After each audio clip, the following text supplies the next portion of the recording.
जी अवां ॾिसी रहिया आहियो त हिते भिटशा जी नगरी में महरमुल हराम जे हवाले सां जेके तयारियूं आहिनि उहे ज़ोर शोर सां जारी आहिनि। हिन वक़्तु हिते अलम पाक जेके आहिनि वॾे तादाद में सिंगारिया पिया वञनि, मुख़्तलिफ़ इमाम बारगाहनि ते तयारियूं कयूं पियूं वञनि। असीं हिन वक़्तु जेके हिते वॾे तादाद में जेके अलम पाक सिंगारे रहिया आहिनि कारीगर ऐं मोमिन, उन्हनि सां ॻाल्हि ॿोल करियूं था त हू हीउ जेको कमु आहे घणनि ॾींहंनि खां करे रहिया आहिनि। हिन वक़्तु महरमुल हराम जे हवाले सां उन्हनि जूं केतिरियूं तयारियूं आहिनि। हर साल वांगुरु हिन साल बि असां मुसलसल 15-16 सालनि खां ई हज़रत शाह अब्दुल लतीफ़ भिटाई दरगाह जी कारवान अब्बास स्काउट जी तरफ़ां असीं हर साल भी सिंगारींदा आहियूं। जेको शाह अब्दुल लतीफ़ भिटाई चारई पासा आलम पंफलेट जेके दरगाह जे मुख़्तलिफ़ जायूं आहिनि उन्हनि ते असीं पंहिंजो सजाईंदा आहियूं।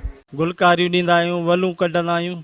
तक़रीबन साईं हिन में हिकिड़े ॾींहं जो कमु ई न आहे, हिन में 3 ॾींहं लॻी वेंदा आहिनि हिकिड़े अलम पाक में। हाणे उन में अंदाज़ो असीं नथा लॻाए सघूं त केतिरा 300 बचो वञनि था, 400 बचो वञनि था, 500 बचो वञनि था, पर अज़ूरो जेको आहे न असांखे उहो नथो मिली सघे।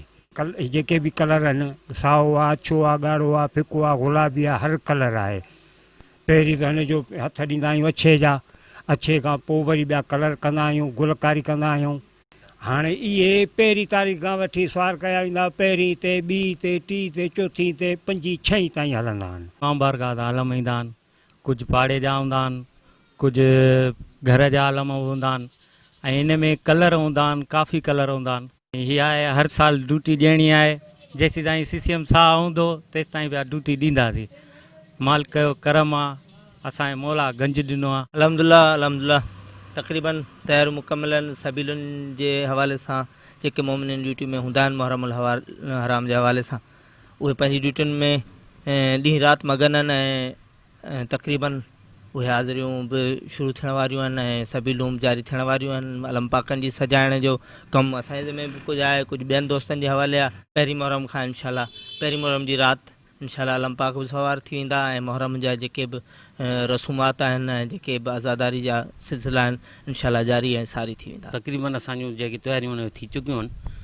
अंजुमन गुलाम अहल बैत जे तरफ़ां जो मरकज़ी इमाम बारगाह ई ओलंदे पिणतां जेको पहिरीं मुहर्रम खां 13 मुहर्रम ताईं मातम जुलूस निकिरंदा ऐं पहिरीं मुहर्रम खां 10 मुहर्रम ताईं तवला तबला प्लेटफार्म ते मजलिस अदा थींदी। अलम पाक इंशाल्लाह ताला असांजूं ॿियूं सभु मुकमल तयारियूं मुकमल आहिनि ऐं थोरो घणो जेको रहियल आहे उहो इंशाल्लाह कमु थी वेंदो ऐं अॼु शाम जो मगरिब नमाज़ खां पोइ अलम पाक बरामद थींदो, बुलंद कंदासीं इंशाल्लाह। जी अवां ॾिसी रहिया आहियो त हज़रत शाह अब्दुल लतीफ़ भिटाई जी नगरी भिटशा में मुख़्तलिफ़ जेके इमाम बारगाह आहिनि उते ही कारीगर कमु करे रहिया आहिनि ऐं महरमुल हराम जे हवाले सां हुननि जेके तयारियूं आहिनि मुकमिल करे छॾियूं आहिनि। ऐं अॼु शाम जो दरगाह हज़रत शाह अब्दुल लतीफ़ भिटाई जेका नगरी जी जेका शहर आहे उते मुख़्तलिफ़ जेके इमाम बारगाह आहिनि उते अलम पाक बि सवार कया पिया वञनि ऐं ॿिए पासे तव्हां हिन कैमरा जी अक्सां ॾिसी रहिया आहियो त जेके अलम पाक आहिनि उहे सिंगारिया पिया वञनि। जॾहिं त दरगाह हज़रत शाह अब्दुल लतीफ़ भिटाई ते बि हिन कैमरा जी अक्सां तव्हां ॾिसी रहिया आहियो त तयारियूं मुकमिल कयूं आहिनि। महरम जा ॾींहं हर साल जीअं भिटशा जी नगरी में अक़ीदत ऐं एतिराम सां मल्हाइण जे हवाले सां हिन वक़्तु तयारियूं मुकमिल कयूं वियूं आहिनि। जॾहिं त कारीगरनि